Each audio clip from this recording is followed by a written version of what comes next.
നമസ്കാരം, പ്രവാസി പ്ലസിലേക്ക് സ്വാഗതം. പ്രവാസ ലോകത്തെ പ്രധാനപ്പെട്ട വാർത്തയാണ് ഇന്ന് പങ്കുവയ്ക്കുന്നത്. നാട്ടിൽ ജനാധിപത്യ പ്രക്രിയയിൽ പങ്കാളികളാകുവാൻ ആഗ്രഹിച്ച പ്രവാസികൾക്ക് വൻ തിരിച്ചടി. കേരളത്തിൽ നടന്നുകൊണ്ടിരിക്കുന്ന സ്പെഷ്യൽ ഇന്റൻസീവ് റിവിഷൻ അഥവാ SIRൽ പ്രവാസികൾ നൽകിയ അപേക്ഷകൾ കൂട്ടത്തോടെ തള്ളുകയാണ് തെരഞ്ഞെടുപ്പ് കമ്മീഷൻ. പ്രവാസി വോട്ടർമാർക്കായി പ്രത്യേകം തയ്യാറാക്കിയ ഫോം 6A പ്രകാരം അപേക്ഷിച്ചവരുടെ വോട്ടുകളാണ് വിചിത്രമായ കാരണങ്ങൾ പറഞ്ഞ് അധികൃതർ വെട്ടിനിർത്തുന്നത്.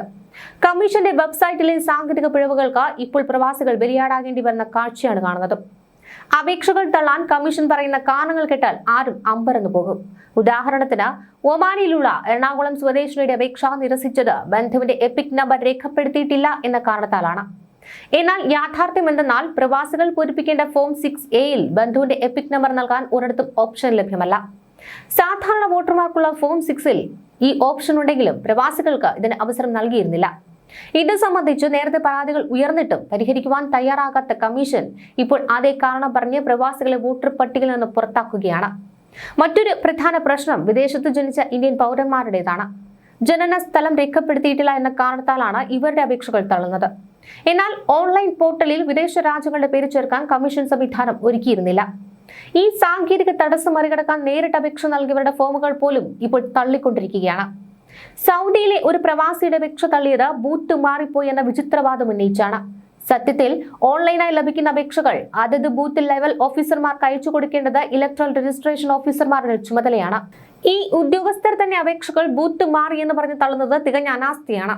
ജില്ലാ കളക്ടർമാരും ഇലക്ഷൻ കമ്മീഷനും പ്രവാസി സംഘടനകൾ നിരവധി പരാതികൾ നൽകിയിട്ടും നടപടികൾ എങ്ങുമെത്തിയിട്ടില്ല. ഇത് പ്രവാസികളെ ജനാധിപത്യത്തിൽ നിന്ന് ബോധപൂർവം അകറ്റുവാനുള്ള നീക്കമാണെന്ന സംശയം പോലും പ്രവാസി സമൂഹത്തിൽ ശക്തമാണ്. ചുരുക്കത്തിൽ സാങ്കേതിക വിദ്യയുടെ പോരായ്മകൾക്ക് പ്രവാസികൾ വലിയ വില നൽകേണ്ടി വരും. വോട്ടർ പട്ടികയിൽ നിന്ന് ഇത്തരത്തിൽ പുറത്താക്കപ്പെട്ടവർ ഉടൻ തന്നെ ബന്ധപ്പെട്ട ഇലക്ട്രൽ ഓഫീസർമാർക്കോ അല്ലെങ്കിൽ പ്രവാസി സംഘടനകൾക്കോ പരാതി നൽകേണ്ടത് അനിവാര്യമാണ്. പ്രവാസി വോട്ടുകൾ വെട്ടുവാനുള്ള ഈ നീക്കത്തിനെതിരെ ശക്തമായ പ്രതിഷേധമാണ് പ്രവാസി ലോകത്ത് ഉയർന്നത്. SIR ലിസ്റ്റിൽ പേര് ചേർക്കാൻ സാധിക്കുന്നില്ല എങ്കിൽ ഒരു പ്രവാസി നേരിടേണ്ടി വരുന്ന ബുദ്ധിമുട്ടുകൾ ചെറുതൊന്നുമല്ല. ഇത് കേവലം ഒരു വോട്ടിന്റെ മാത്രം പ്രശ്നമല്ല, മറിച്ച് നിങ്ങളുടെ ഐഡന്റിറ്റി, സോഷ്യൽ സെക്യൂരിറ്റി, ബെനിഫിറ്റ്സ് എന്നിവയെല്ലാം ബാധിക്കുന്ന ഒന്നാണ്.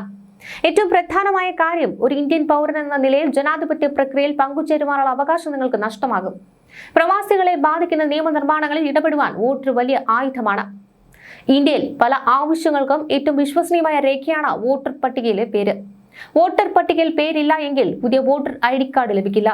ബാങ്ക് അക്കൗണ്ട് തുടങ്ങാനോ ലോൺ എടുക്കാനോ വസ്തു ഇടപാടുകൾക്കോ അഡ്രസ് പ്രൂഫായി വോട്ടർ ID നൽകുവാൻ സാധിക്കില്ല.